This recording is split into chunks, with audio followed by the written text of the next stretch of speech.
India now accounts for greater share of world services trade, driven by almost 12% per annum USD growth in services export between September 2019 and September 2023. The report called India the emerging service capital of the world. Now, there is an opinion piece in the Wall Street Journal by Walter Russell Mead. The writer of this opinion talks about when he asked PM Modi what should he do to understand the political and religious movement that brought his Bharatiya Janata Party to power. PM Modi replied, go to two places, Varanasi and Ayodhya. Prime Minister Narendra Modi has been talking about Amrit Kaal, which is intended to denote that India has entered a golden period, a period which will decide the course of this country's future. Now, for some, it's just a political slogan, but is it so? Recently, several reports or scholarly publications have detailed India and the rapid changes that are occurring or about to happen under the Narendra Modi government. In this video, let's try to briefly analyze the highlights of these certain reports. One of the most recent reports was released by Barclays on 7 March 2024. A highlight of this report is the Barclays stating that India is approaching a reset point.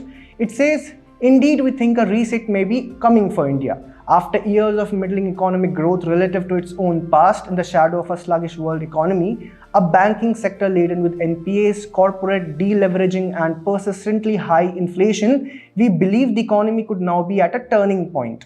Also regarding the economic growth, the report said at around 8% growth, a historically aspirational pace that was attained on average over 2005-10, India would become the biggest contributor to global growth by 2028 and remain the fastest growing major economy.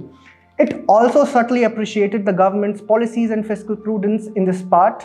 India's stronger growth prospects are underpinned by official efforts to increase the size of country's manufacturing base, helped by friendshoring, clean corporate and financial balance sheets, better control over inflation, a sophisticated digital footprint, and a large infrastructure build-out.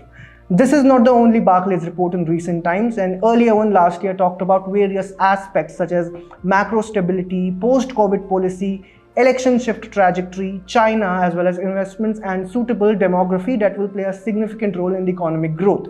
It specifically praised how India has emerged with enhanced macro stability in the past few years, especially considering the constant emergence of global crises such as COVID-19 pandemic and Ukraine-Russia war.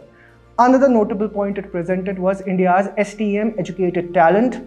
At 34%, India has a high proportion of STEM graduates, only behind Germany.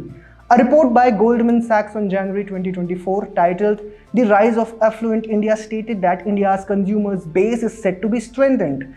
It particularly noted about affluent consumers, working population with an income of about $10,000, which currently are just about 60 million consumers. The report claims that this consumer cohort has grown at a 2019-23 CAGR of 12% compared to almost 1% CAGR of India's population. If the current trajectory continues, we expect affluent India will grow to almost 100 million consumers by 2027. This report also mentions some notable statistics regarding Indian consumers, such as around 40 million air travelers annually, approximately 30 million monthly users engaging with online food aggregators, 30 million broadband connections, and roughly 26 million international travelers departing from India each year.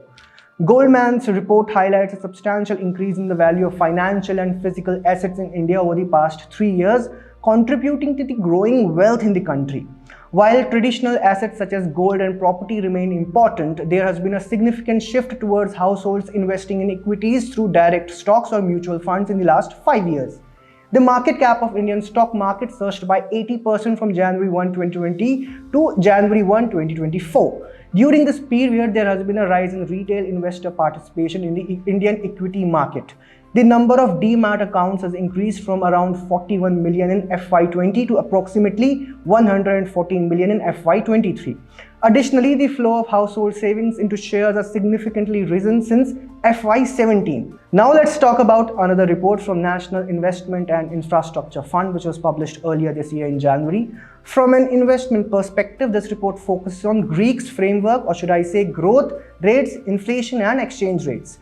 Regarding growth, it says India is expected to be the third largest economy by FY 2028, closing in on a GDP of USD 5 trillion.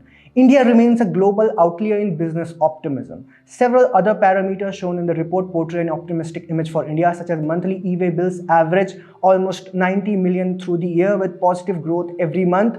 Fast-tag collections stabilized around almost INR 53 billion in 2023 with sharp uptick in December.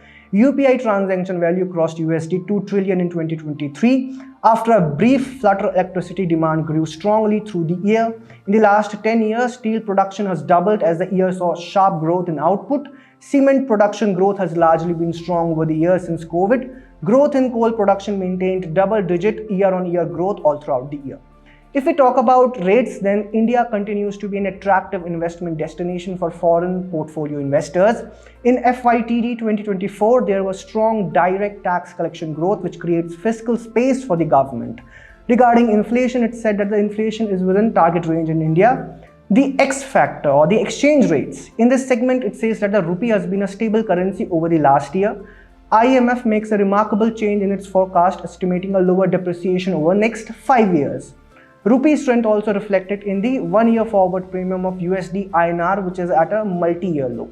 India now accounts for greater share of world services trade, driven by almost 12% per annum USD growth in services export between September 2019 and September 2023. The report called India the emerging service capital of the world. So these reports are basically about the nation and its economy.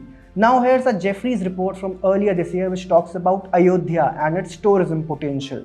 Jefferies predicts that a temple could attract over 50 million tourists annually, creating a robust economic impact. The allocation of $10 billion toward the enhancement of infrastructure, which includes the construction of a new airport, renovation of a railway station, development of a township, improvement of road connectivity, and other related projects, is poised to yield a multiplier effect. These developments are expected to catalyze supplementary economic activities, particularly the establishment of new hotels, fueling growth in the tourism sector through infrastructure development. Now, there is an opinion piece in the Wall Street Journal by Walter Russell Mead. The writer of this opinion talks about when he asked PM Modi what should he do to understand the political and religious movement that brought his Bharatiya Janata Party to power. PM Modi replied, "Go to two places, Varanasi and Ayodhya." Let me quote his words. In both Varanasi and Ayodhya, the ruling BJP aims to fuse Hindu revivalism and economic development on the ground. Party leaders hope that religious tourism will deepen Indian identity while leading to transformational economic growth. He further writes, channeling the forces of nationalism and faith in an immensely complex society of more than 1.4 billion people into a project of economic and social modernization may be the single most daunting political challenge in human history. But after visiting Varanasi and Ayodhya, I have no doubt that the passion and piety driving towards Hindus' resurgence is a force that will be felt around the world. These reports highlight only one thing. India is riding on a momentum of growth like never before. This golden period will ensure that the nation sees development and progress which will bear fruits for decades.